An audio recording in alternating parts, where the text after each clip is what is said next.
मंचों से दिखा दिया है। एक बात तो मैंने आपसे पहले ही कही थी कि चाहे ट्रंप हो या मोदी, दोनों राष्ट्रवादी लाइन पर चलने वाले हैं और यही लाइन एक बड़ा गतिरोध भी बन जाती है कई बार। और ट्रेड को लेकर दोनों देशों के बीच सहमति इसी वजह से अटकी हुई है। ट्रंप को लग रहा था कि वो टैरिफ लगाएंगे, धमकाएंगे तो मोदी मान जाएंगे, लेकिन लगता है ट्रंप अपनी ही बात भूल गए, क्योंकि ट्रंप खुद कहते रहे कि Modi is a tough negotiator. President, you spoke about Prime Minister Modi. इसी सूत्र पर भारत ने बड़े पैमाने पर दुनिया भर के कई देशों के साथ ट्रेड डील की है। इसमें United Kingdom, Sri Lanka, Bhutan, Thailand, Singapore, Malaysia, Japan, दक्षिण Korea, UAE, Australia, Mauritius, ASEAN, यूरोपीय union, Oman, Peru, European bloc, Israel और कनाडा शामिल है। खास बात यह है कि इन सारे देशों से हुई ट्रेड डील्स में कहीं भी बात यह नहीं है कि हम जूनियर पार्टनर हैं या सीनियर पार्टनर हैं, क्योंकि भेद वाली ये ट्रंप की लाइन है, हमारी नहीं। भारत और मोदी समानता की बात करते हैं, किसी को छोटा या बड़ा बताने या मानने की नहीं। इधर ट्रंप ने भारत पर 25% टैरिफ की घोषणा की। इस पर चर्चाएं हो रही थी कि इस बीच एक और खबर आ गई, ये कि भारत ने अमेरिका के F-35 फाइटर जेट्स की खरीदी से जुड़ी एक डील को ठंडे बस्ते में डाल दिया। ट्रंप इसलिए भी बिलबिलाए हुए हैं क्योंकि भारत के साथ अमेरिका का व्यापार घाटा करीब 44 अरब डॉलर का है। 85.5 अरब डॉलर का निर्यात भारत अमेरिका को करता है, जबकि अमेरिका से भारत का कुल आयात 41.4 अरब डॉलर का है। ट्रंप इसी अंतर को पाटना चाहते हैं। भारत अमेरिका को कई चीजें निर्यात करता है, स्टोन, मेटल से लेकर जेनरिक दवाएं, इलेक्ट्रॉनिक्स सब शामिल है। इसके अलावा और भी बहुत कुछ है जो भारत अमेरिका को निर्यात करता है। देखिए, ट्रंप के टैरिफ बम से भारतीय निर्यात पर असर तो पड़ेगा, इसमें कोई शक नहीं, लेकिन एक्सपर्ट मानते हैं कि इसका ज्यादा बड़ा असर नहीं होगा, क्योंकि भारत का डोमेस्टिक मार्केट यानी घरेलू बाजार इतना बड़ा है कि टैरिफ बढ़ोतरी उसका कुछ बिगाड़ नहीं पाएगी, क्योंकि अमेरिका को भारत का निर्यात हमारी कुल जीडीपी का महज 4% है। बराबरी और ट्रंप की धौंस को दरकिनार कर मोदी ने एक संकेत दुनिया को दे दिया है कि अमेरिका का विकल्प खोजा जा सकता है। अपना राष्ट्रहित छोड़कर सिर्फ अमेरिका के हितों को ध्यान में रखकर फैसले कतई नहीं लिए जाएंगे। वैसे भी मोदी नए ग्लोबल ऑर्डर की बात कहते रहे हैं। आज ग्लोबल उठापटक के हर किसी के लिए चिंता का कारण है। ऐसे में भारत का लोकतंत्र आशा की किरण बना हुआ है। उसी प्रकार से भारत की विकास यात्रा ग्लोबल ग्रोथ को गति देने वाली है। विश्व का सबसे बड़ा लोकतंत्र एक ऐसा स्तंभ है जो जितना मजबूत होगा, दुनिया को उतना ही सशक्त बनाएगा। वैश्विक स्थिरता बढ़ाने में योगदान करेगा। स्थिरता तभी होगी जब परस्पर हितों वाला ट्रेड होगा, एक पक्षीय नहीं। मोदी नीति यही है, सब चले और सब बढ़े। सुपर पावर या थर्ड वर्ल्ड जैसा भेद मोदी का भारत मानने को तैयार नहीं। अमेरिका या ट्रंप के फ्यूडलिज्म यानी सामंतवाद के लिए इस देश में सड़कें टिकती नहीं है, गड्ढे पड़ जाते हैं, पुल टिकते नहीं है, कभी भी गिर जाते हैं। लेकिन एक चीज जो हमेशा टिकी रहती है वो है करप्शन। सिस्टम में करप्शन का ऐसा कीड़ा लगा है कि आए दिन सरकारी अफसरों और कर्मचारियों के ठिकानों से करोड़ों रुपए के काले धन का खजाना निकल ही आता है। जो नौकरी तो मामूली सी कर रहे होते हैं, सैलरी हजारों की होती है, लेकिन भाई साहब नोटों की ऐसी गड्डियां निकल आती हैं, आप देखिए आंखें फटी रह जाएंगी बॉस।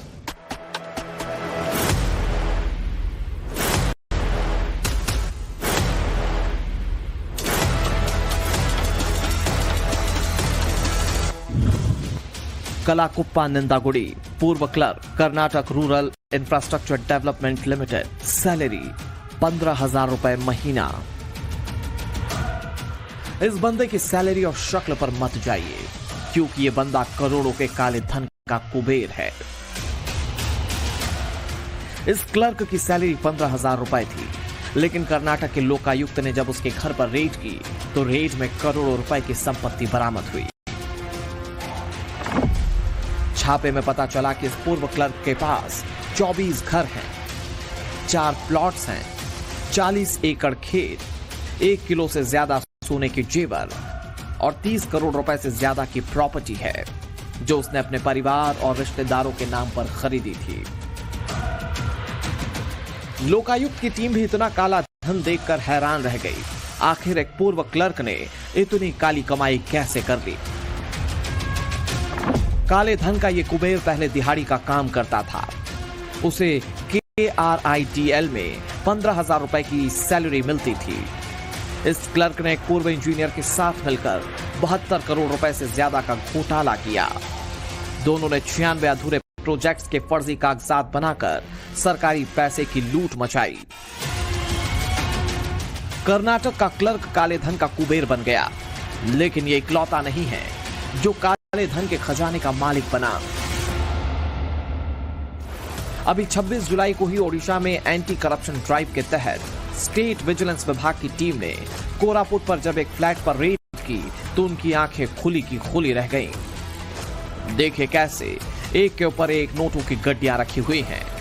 नोटों की गड्डियों का अंबार लगा हुआ है, जिसमें पुराने नोटों की भी गड्डियां हैं और नए करारे नोटों की भी। कई गड्डियों पर तो बैंक का स्टैंप तक लगा हुआ है। 500 के नोटों के साथ साथ 100 के और 200 के नोटों की गड्डियां भी हैं। ये देखिए, विजिलेंस टीम को रेड के दौरान सोने के बिस्किट भी मिले, 10-10 ग्राम सोने के सिक्के मिले और सोने के कंगन भी।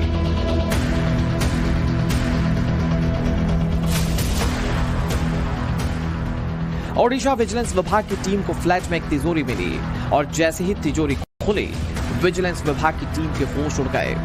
देखिए, पूरी तिजोरी नोटों की गड्डियों से ठसाठस भरी हुई है। अभी तो और देखिए, तिजोरी के अंदर एक और तिजोरी है और जब इसे खोला गया तो इसमें भी कैश भरा हुआ था। अब आप सोच रहे होंगे कि जरूर ये किसी बड़े ज्वेलर या बड़े बिजनेसमैन के ठिकानों पर की गई रेड में इतना काला धन मिला है, और अगर आप ऐसा सोच रहे हैं तो बिल्कुल गलत है।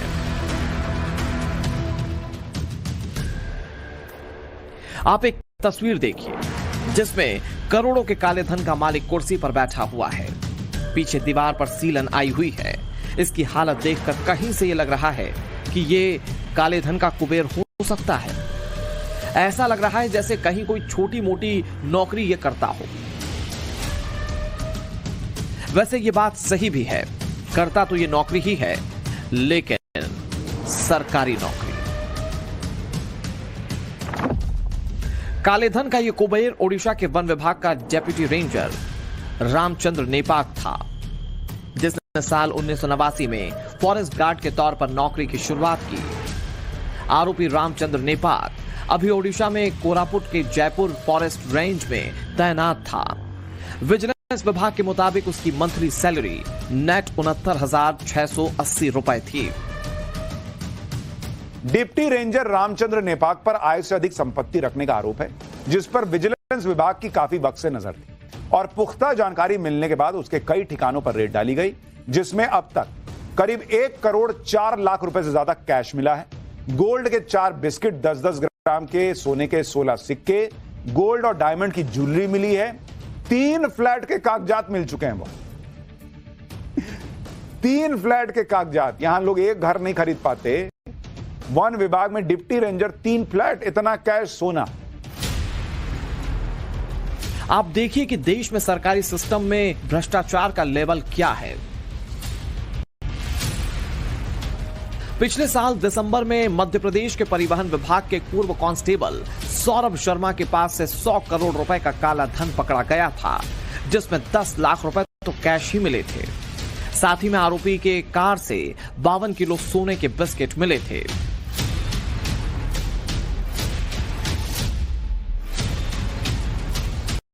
इतना ही नहीं, मध्य प्रदेश में आरोपी के ठिकाने से 2 क्विंटल यानी कि 200 किलो चांदी की ईंटें भी मिली थीं, जो उसने अपने दफ्तर की जमीन के नीचे गाड़ कर रखी हुई थी। इन्हें खोद कर बाहर निकाला गया।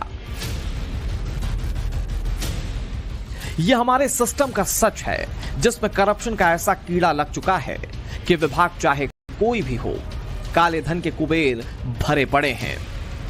कोई भी सरकारी विभाग, सरकारी दफ्तर नहीं मिलेगा जहां करप्शन के बिना आम आदमी का काम होता हो। हाल ही में नेशनल क्राइम इन्वेस्टिगेशन ब्यूरो की रिपोर्ट में सबसे करप्ट 10 विभागों की लिस्ट जारी की गई, जिसमें भारत का सबसे भ्रष्ट विभाग पुलिस विभाग है। दूसरा नंबर राजस्व विभाग का है।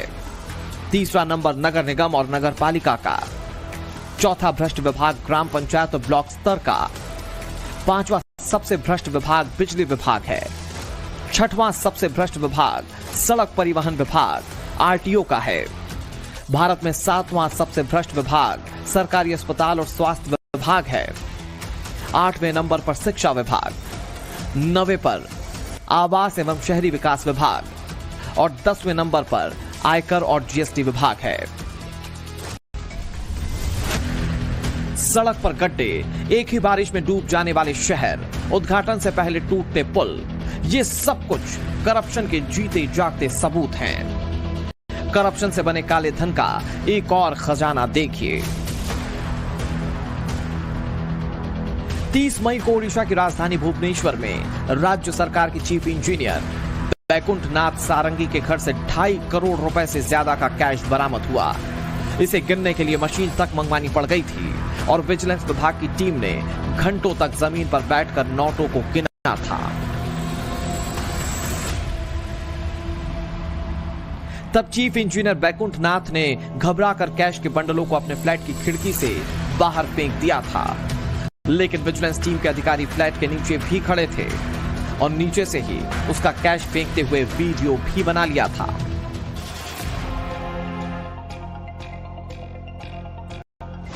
इंजीनियर ने जो कैश खिड़की से फेंका था उसे विजिलेंस की टीम ने रिकवर कर लिया।